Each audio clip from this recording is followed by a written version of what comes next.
সন্ধ্যেবেলার আয়োজন মানে করে রাখলাম। এই সন্ধ্যাবেলায় সমস্ত কিছু কেটে রাখলাম। এই যে কাল মুগ ডাল হবে, কালকে আসছে কলকাতা বিশ্বকর্মা পুজো হবে। কাল ঘরের কজনই লোক আসবে, মা, বোন, ভাই, ভাইয়ের বউ, সব যাই হোক সবাই আসবে। এই হচ্ছে কালকে বাঁধাকপি করবো, এইটা বাঁধাকপি আর এই সব মশলা এখন বাটবো, সব রেডি করে রাখবো। আমের চাটনি হবে আর এই যে টমেটো, খিচুড়ি, বাঁধাকপিরে আর হচ্ছে গাছের ফুল, সজনে ফুলের পকোড়া হবে। এই সব রেডি করেছি এই সন্ধ্যাবেলা আর কি। কালকে পুজো, তারপর পুজোটা কালকে দেখাবো।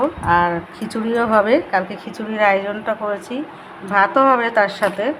সব নিরামিষের ব্যবস্থা এগুলো করে রেখেছি গুছিয়ে, এই যে রেডি করে।